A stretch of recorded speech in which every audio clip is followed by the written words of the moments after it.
welcome back to Times to Talks bersama saya Margareta Putri. Nah, di episode kali ini saya akan mengajak para Sobat Times untuk mengetahui apa sih lembaga sensor film Republik Indonesia itu dan bagaimana sih alur atau tahapan untuk mendapatkan surat tanda lulus sensor pada film kalian atau sinetron ataupun iklan. Nah, langsung saja yuk kita berbincang santai bersama Ketua Lembaga Sensor Film Republik Indonesia, yaitu Mas Romi Fibri. Yuk, ikut saya untuk berbincang santai bersama beliau. Mari!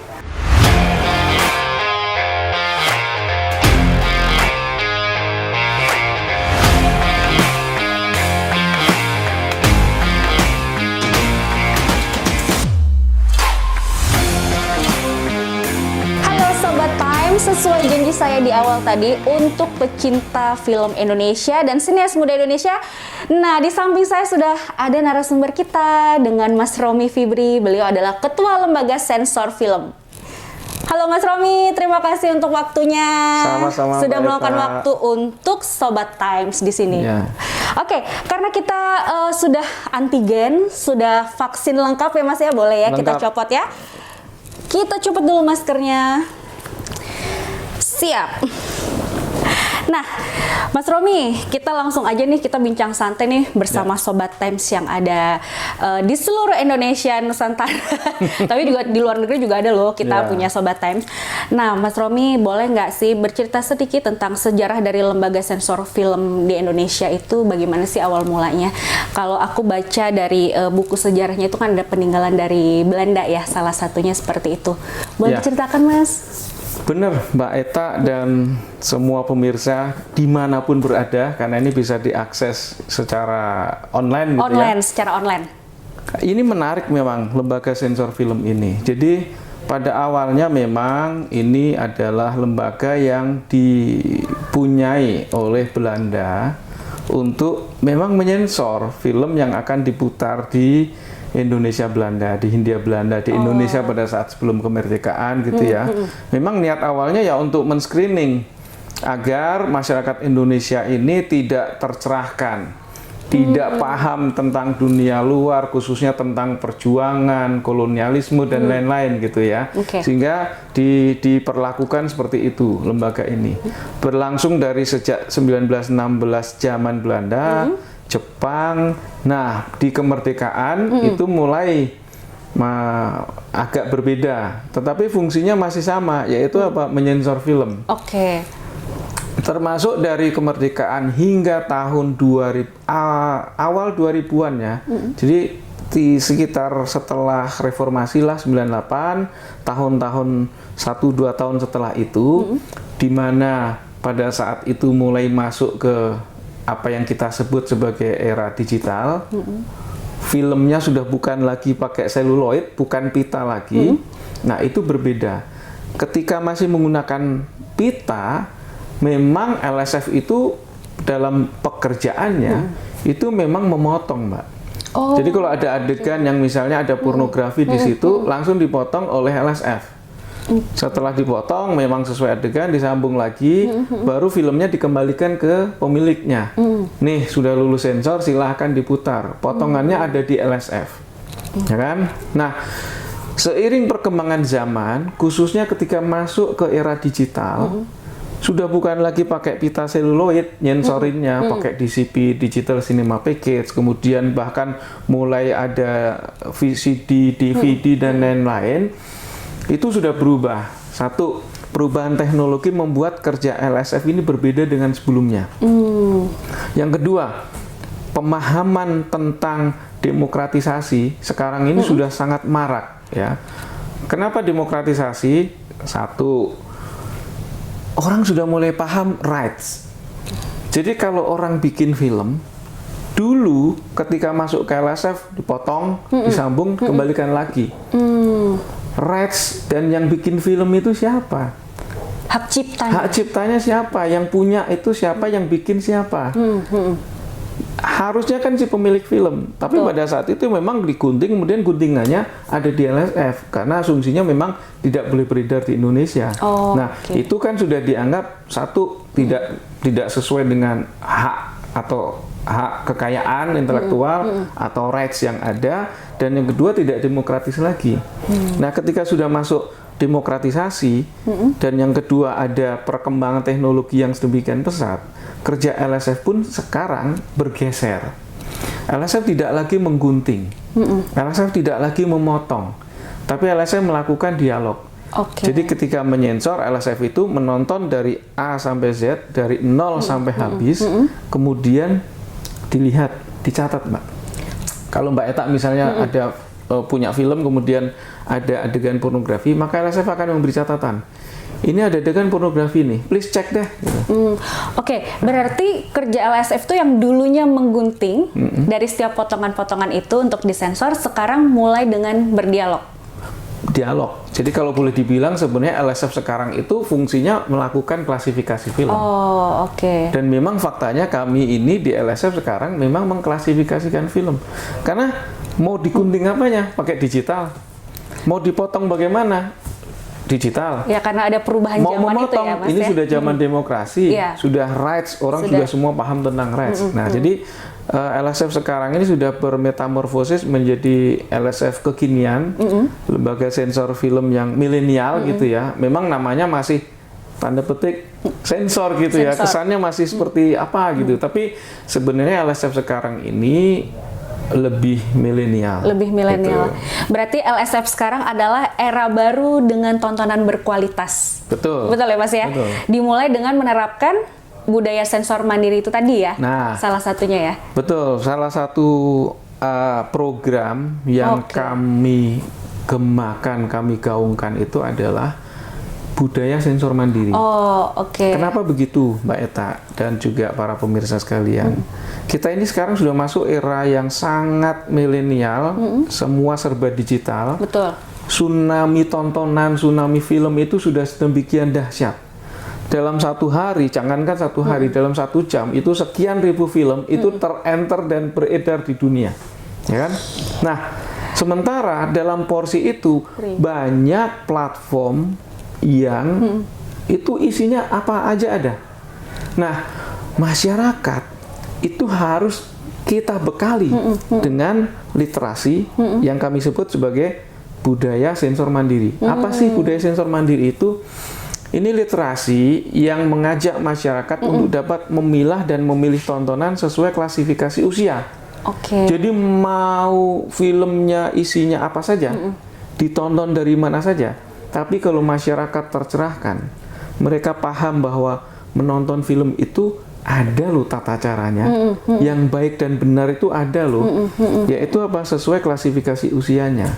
Nah, ketika masyarakat sudah paham tentang ini, maka kita akan yakin bahwa serbuan film-film yang isinya seperti apapun di dunia ini, masyarakat akan dengan mudah untuk mengklasifikasikan sendiri gitu. Karena kan yang beredar di jaringan informatika kan kebanyakan tidak sempat dan tidak mungkin lagi disensor lewat LSF atau diklasifikasikan oleh LSF. Mereka bahkan punya klasifikasi sendiri gitu. Iya. Berarti dari tadi dengan model sensor digital tadi mulai dengan diskusi ya Mas ya, pendekatannya ya, lalu menerapkan tadi salah satu budaya sensor mandiri selain di internal sendiri, ternyata juga salah satu program LSF nih ya untuk ke masyarakat nih, Sobat Times. Jadi mulailah dengan budaya sensor mandiri, apalagi kan sekarang banyak banget ya terpaan-terpaan film dari luar, apalagi platform-platform yang ada gitu kan. Nah, selain film itu kan setelah dia disensor harus mendapatkan surat tanda lulus sensor ya Mas ya, kalau tidak salah, untuk bisa tayang di bioskop. Dan apakah itu juga berlaku untuk film-film yang tayang di televisi gitu, misalkan kayak sinetron atau mungkin iklan gitu? Jadi ini yang perlu kami sampaikan ya kepada masyarakat, bahwa lembaga sensor film itu berdasar Undang-Undang Perfilman Nomor 33 Tahun 2009, juga ada turunan di peraturan pemerintah, peraturan menterinya segala macam, itu mengatakan bahwa semua film yang beredar di Indonesia atau akan dipertunjukkan di Indonesia di TV, bioskop, festival, kemudian juga kami menyebutnya dengan palwa ya, penjualan dan penyewaan. DVD itu, Oh, DVD yang banyak penyewaan beredar, DVD. Iya, yang iya, DVD, iya. DVD, itu juga, dan jaringan informatika. Oh, oke. Nah, Di 5 unit ini ya? 5 unit ini. Nah, oke. jaringan informatika ini yang paling penting karena sampai hari ini itu yang regulasi kita Indonesia belum bisa masuk sampai tuntas ke sana. Kalau TV sudah jelas karena di situ juga selain LSF ada KPI, Komisi Penyiaran Indonesia, yang memang tugasnya untuk ngawasi TV, mengatur, menjadi regulator dari TV. Bioskop jelas memang sudah lama relasinya dengan LSF dan juga kaitannya dengan penayangan berdasar surat tanda lulus sensor LSF dan segala macam. Nah, DVD juga sama, festival juga sama. Nah, yang memang sekarang ini menjadi tantangan itu adalah jaringan informatika. Oh, gitu. Oke. Berarti yang jaringan informatika ini termasuk dengan platform streaming itu ya, Mas? Termasuk streaming, itu OTT, juga ya? baik yang berbayar maupun tidak berbayar itu Oke, masuk. berarti sampai dengan saat ini untuk tugas LSF belum sampai di situ kebijakannya, atau sebagian atau bagaimana? Nah, jadi memang begini. Kalau di jaringan informatika itu, kalau boleh saya bilang ya, memang saya harus atau LSF harus mengapresiasi kesadaran moral dari para produser filmnya. Oke. Jadi mereka yang filmnya akan ditayangkan di Netflix, iFlix, WeTV, Maxstream, bahkan sebagian YouTube juga ada, dan secara klaster kami sebut dengan jaringan informatika, itu sudah menyensorkan. Memang jumlahnya tidak banyak ya, tapi di tahun 2020 ada sekitar 599 film yang ditayangkan untuk jaringan informatika yang disensorkan. Oke. 2021 itu naik 900-an judul. Oh, oke. Nah, jadi dari 599 menjadi 900-an judul itu menurut saya sudah ada peningkatan yang iya, cukup bagus, dan LSF harus mengapresiasi ini karena memang kesadaran moral dari pemilik film dan produser film yang mau menayangkan filmnya di OTT atau jaringan informatika itu sangat tinggi gitu. Oke. Nah, ini yang memang menjadi tantangan. Tapi memang ini bukan hanya tantangan LSF ya, karena kan jaringan informatika ini aturan dan pengaturannya bukan hanya di LSF, sama seperti kalau TV. TV ini ada domain LSF, pratayang, domain KPI, pasca tayang. Nah, ini sudah jelas aturannya. Jaringan informatika ini yang belum. Ini siapa yang mengatur? Nah, ini harus komunikasi dan koordinasi juga dengan Kementerian Kominfo. Karena kan domain soal jaringan informatika ada di Kominfo.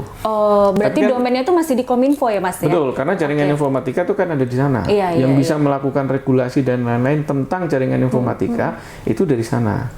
Meskipun memang sampai hari ini kan ya regulasinya itu untuk mengejar jaringan informatika ini agak susah dan berat. Perkembangannya kan sangat pesat, Mbak. Betul. Ya kan? Dan cepat sekali. Cepat sekali. Meskipun ada apalah disebut sebagai aturan, ada klausul atau apa yang bisa take down, bisa diturunin, bisa dilaporkan dan segala macam. Tapi kan pada kenyataannya susah juga. Ketika ada laporan, misalnya pemerintah misalnya bergerak atau apa, platform yang bersangkutan dia berkilah bahwa itu tanggung jawab ada pada si pemilik. Pembuat, konten kreator dan segala macam. Mereka hanya lapak, hanya platform gitu. Nah, ini nggak bisa begitu lagi. Emang kalau hanya menyediakan lapak kemudian dia nggak bertanggung jawab pada isinya. Nah, mereka ini yang harus dituntut. Jadi kita ini, negara kita ini yang harus menuntut si platform itu untuk ikut bertanggung jawab juga gitu. Jangan kemudian dia berlindung di balik bahwa kami kan hanya menyediakan platform, menyediakan wadah. Konten kreatornya dong yang tanggung jawab. Nah, nggak bisa begitu juga gitu. Tapi kalau sampai dengan hari ini ya, Mas, untuk platform itu sendiri ada nggak sih yang Mas Romi ketahui atau mungkin sudah berkoordinasi dengan lembaga sensor film terkait tayangan-tayangan mereka yang memang tayang di platform itu yang mungkin ada sedikit menyimpang nih karena belum ada sensor. Jadi kan ya adegan-adegan mungkin kekerasan atau adegan dewasa seperti itu gitu. Yang mereka kena punishment gitu. Ya, memang yang jadi persoalan mayoritas dari mereka para pengelola OTT ini kan nggak punya kantor di Indonesia. Nggak punya kantor di Indonesia. Perwakilan pun? Kalaupun ada perwakilan, tapi kan sifatnya susah. Misalnya ada salah satu platform yang dia punya perwakilan di Indonesia, ya kan?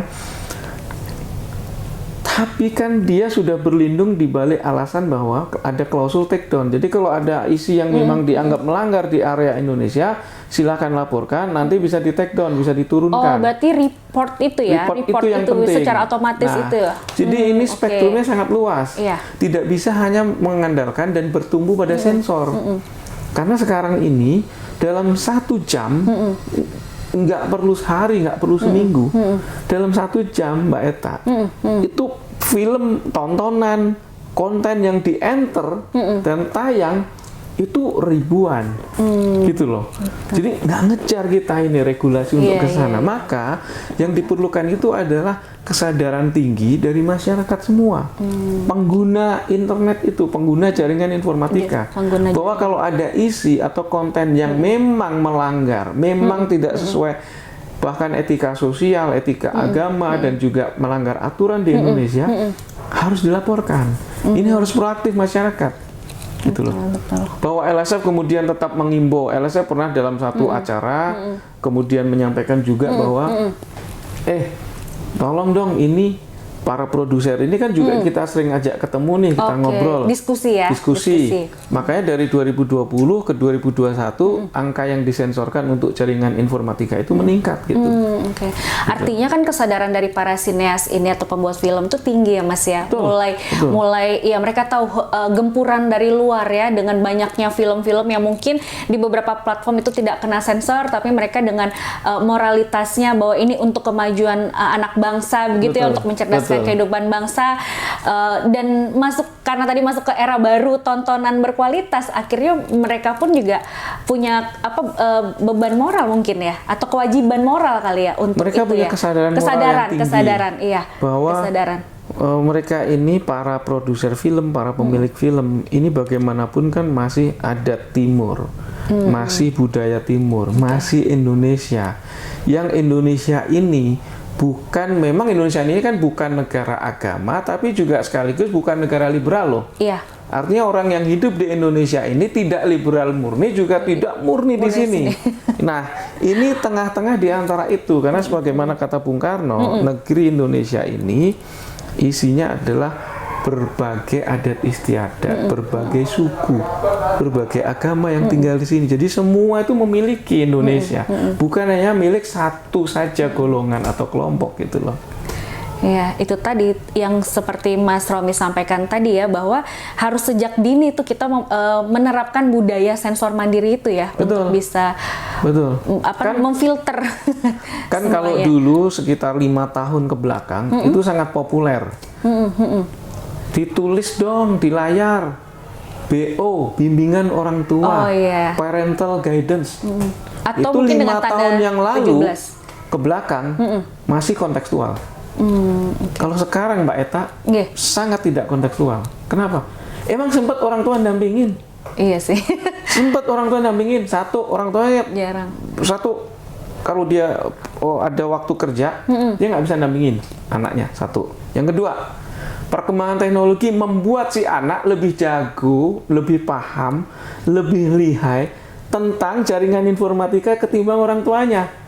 Malah biasanya orang tuanya yang diajarin anaknya tuh. Gini loh Pak, gini loh Bu, ini begini loh. Bagaimana mau ngawasin, mau dampingin. Jadi dari aspek kesibukan orang tua, dari aspek perkembangan teknologi, dan juga yang ketiga, awareness. Orang tua sekarang ini lebih tenang kalau mereka ada acara, kalau orang tuanya pergi, kalau apa, atau mereka lebih tenang lihat, udahlah anaknya tuh jangan gaul di luar lah, di luar bahaya segala macem, di rumah aja, di kamar aja. Disediain apa? Disediain iPad, gadget, disediain wifi unlimited, disediain apa? Mereka lebih tenang itu, padahal di situ lebih berbahaya ketimbang yang ada di dunia luar kan? Karena di situ bisa berselancar kemanapun dengan mencari apapun. Nah ini yang sekarang ini menjadi tangan-tangan besar untuk kita. Jadi sensor ini adalah sekarang dalam konteks milenial, dan juga dalam konteks perkembangan teknologi informatika, sensor ini adalah satu skrup kecil dari berbagai tema yang ada. Kita nggak bisa menumpukan pada sensor, bahwa sensor tetap atau LSF tetap menjalankan tugasnya melakukan penyensoran. Iya, memang itu mandat undang-undang. Dan LSF ini adalah bukti bahwa negara hadir untuk menjaga masyarakat warga negaranya dari pengaruh negatif, tontonan. Ini bukti negara hadir. Nah, Mas Romi, boleh nggak Mas menjelaskan ke para Sobat Times nih atau masyarakat yang ada di Indonesia maupun dimanapun yang berada, perbedaan dari lembaga sensor film dengan Komisi Penyiaran Indonesia? Ya. Karena kan masih ada nih, ya maksudnya dari para netizen ataupun Sobat Times nih yang mengira bahwa itu sama begitu, lembaga itu sama. Iya. Yang jelas pertama namanya beda. Iya. Itu perbedaan paling mendasar. Yang kedua, rujukan undang-undangnya. Oke. LSF lahir dari Undang-Undang Perfilman nomor 33 tahun 2009. Komisi Penyiaran Indonesia lahir dari Undang-Undang 32 tahun 2002. Dari rujukan undang-undangnya beda. Oke. Dari sisi fungsi, LSF itu menyensor dan mengurus semua tayangan pra-tayang. Kalau KPI itu lebih pada fungsi pengawasan, jadi pasca tayang. Nah, tayangan untuk TV misalnya. KPI itu jagain ketika dia sudah tayang. Maka KPI itu kan pengawasan dan pemantauannya almost 24 jam kan. Pokoknya semua yang tayang di TV dia pantau. Nah, LSF sebelum tayang harus disensorkan. Semua disensorkan yang untuk tayang di TV kecuali dua. Live report dan news. Karena di Undang-Undang tentang Pers nomor 40 tahun 99 kan dikatakan tidak ada sensor dan beredel dalam pers gitu. Sehingga lepas. Tapi untuk semua disensorkan LSF. Nah, ini yang membedakan LSF dengan KPI. Itu yang membedakan. Nah, pernah nggak sih Mas kalau LSF sendiri memberikan punishment nih kepada si pemilik film?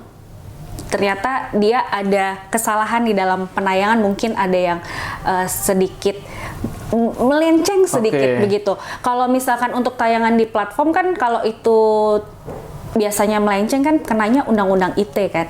Kalau untuk LSF sendiri bagaimana? Pernah nggak memberikan itu? Karena kan kita tahu nih kadang-kadang kayak di TV suka ada tayangan ulang nih gitu. Entah itu pertandingan sepak bola atau pertandingan bulu tangkis atau apapun lah itu. Yang tayangan-tayangan ulang tuh kan sering banget tuh dilakukan oleh TV gitu khususnya. Itu bagaimana Mas? Jadi 3 klaster besar yang perlu dibicarakan. Satu, klaster untuk tayangan di TV, kedua bioskop, dan ketiga adalah jaringan informatika. Untuk TV, kalau misalnya ada sesuatu yang berbeda dari yang disensorkan dengan yang tayang di TV, maka LSF akan memanggil. Jadi LSF ini bukan hanya udah disensorkan, habis itu udah selesai, enggak. Jadi ada Komisi 1 di LSF itu mengurus bidang penyensoran. Komisi 2 LSF ini mengurusi tentang pemantauan. Mengawasi. Apa yang diawasi? Yang sudah disensorkan, tayang di mana itu diawasi. Maka LSF selalu akan tahu mana yang disensorkan, kemudian tayangnya beda. Pasti dan selalu tahu. Karena pemantauan ini bekerja berdasar judul yang disensorkan di sini. Nah, yang komisi ketiga ini yang soal untuk sosialisasi budaya sensor mandiri, hubungan antar lembaga dan lain-lain. Nah, kembali ke tadi. Untuk TV disensorkan sudah, dipantau. Begitu ada pemantauan beda misalnya, bahkan berbeda memberikan watermark. Jadi pernah ada satu kasus LSF ini memberikan klasifikasi film itu atau serial itu tepatnya semua umur. Kok di TV ditulis 13 tahun ke atas? LSF mendapatkan banyak protes dari masyarakat. Kenapa? Ini LSF ini bisa nyensor nggak sih? Bisa mengklasifikasikan film nggak sih? Masa film yang beginian yang memang anak-anak kok dikasih 13 tahun? Jadi LSF disalahkan, diprotes dan segala macem. Setelah kami cek, loh ini semua umur. Kami panggil TV-nya. Kami panggil, kami lakukan, ya bukan teguran lah, tapi himbauan. Yang bener dong. Orang lain itu kalau dikasih klasifikasi pengen turun. Ini kamu sudah dikasih yang paling rendah semua umur, malah kamu naikin gitu. Padahal ini lucu juga kan? Surat tanda lulus sensornya semua umur. Tapi di layar ditulis 13 tahun. Nah, ada dialog di situ, kami himbau di situ, dan akhirnya mereka mengakui kesalahan itu, mereka mengakui dan berjanji dan segala macam gitulah. Akhirnya oke, aman. Ada juga yang lain. Yang kasus serupa kemudian untuk TV. Nah, kalau sifatnya yang disensorkan dengan yang ditayangkan beda, itu belum pernah ada kejadian. Ya, belum pernah ada temuan. Tapi kalau misalnya ada temuan seperti itu, pasti LSF akan memanggil. Memanggil, mengimbau, dan kalau memang bandel, maka LSF akan berkoordinasi dengan KPI. Data itu akan kami serahkan ke KPI. Untuk apa? KPI bisa melakukan teguran. Karena LSF dan KPI sudah ada MOU, sudah ada nota kesepahaman untuk kerjasama, mempererat komunikasi, dan juga istilahnya kita sinergi. Sehingga ketika ada sesuatu yang terkait dengan tantangan di LSF, maka kita bisa oper ke KPI. Kan KPI pasti lebih bisa negur TV karena memang mereka lebih punya ini secara undang-undang kan. Itu TV. Kalau bioskop so far aman. Karena sampai hari ini semua pengelola bioskop itu taat pada surat tanda lulus sensor LSF. Mereka tidak akan berani menayangkan film yang tidak ada surat tanda lulus sensornya dari LSF.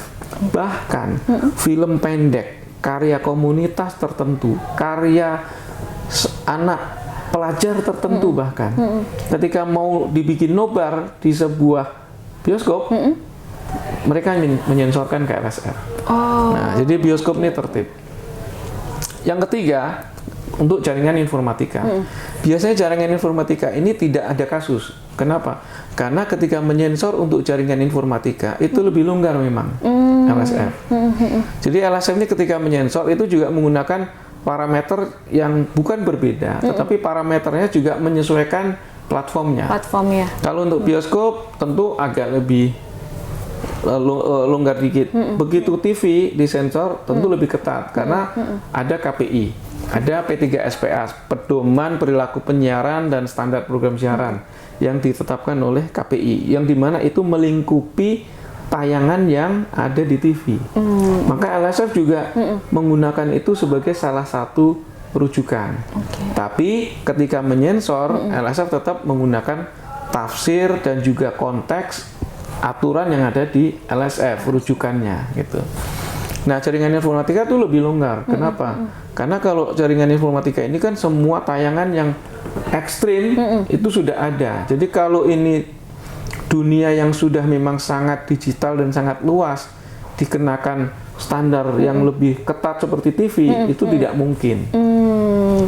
Dan yang terakhir, LSF ketika menyensor festival itu jauh lebih lepas sekarang. Festival itu tidak dikenakan sensor sama sekali, murni klasifikasi. Bahkan ada adegan sadistik, bahkan ada adegan let's say misalnya pornografi, sepanjang memang bukan ekstrim ya, bukan ekstrim kasar ya. Misalnya adegan telanjang saja misalnya, itu kalau untuk festival itu masih dilepas karena memang ini untuk seni. Dan forum itu terbatas. Satu, ini seni, dua forum terbatas, dan yang ketiga film itu punya orang luar. Yang si penyelenggara festival itu tidak punya otoritas. Jadi kalau ada apa-apa ya si pemilik film lah yang bertanggung jawab atau mengatur semua itu. Berarti itu termasuk yang kayak festival-festival di luar negeri ya Mas ya? Kan ada film festival Cannes atau yang lainnya itu sama juga. Jadi bayangkan kalau film Indonesia ikut festival, kemudian oleh negara di tempat festival itu diselenggarakan ada sensor misalnya, kan pasti lucu juga. Nah, karena courtesy, karena menghargai, mengapresiasi apa yang sudah terjadi di dunia festival tingkat internasional, maka ketika ada festival di Indonesia, LSF juga menerapkan hal yang sama. Oke, kalau misalkan film sineas muda Indonesia nih masuk ke perlombaan, maksudnya ke festival di luar negeri gitu ya Mas ya, menang ternyata, terus gegap gempita lah di sini, ayo dong tayangin ke Indonesia. Nah itu gimana Mas? Apakah tetap akhirnya disensor atau akan tayang utuh secara festival begitu? Depends on platformnya. Oh, oke. Kalau dia ditayangkan untuk festival, oke, habis menang di luar nih, Iya. yuk kita bikin festival, komunitas terbatas, mengkaji film ini, sehebat apa film ini sehingga di luar itu menang. Oke. Maka apa yang ditayangkan di luar sama persis dengan apa yang ditayangkan di festival itu. Oh, oke. Tapi ketika untuk tayang untuk TV, Untuk TV? bioskop, ini akan berbeda. Karena bioskop, TV itu memang ini lebih umum. Ya, festival ini kan lebih pada satu aspek apresiasi Iya. terhadap karya seni sineas yang bersangkutan. Iya.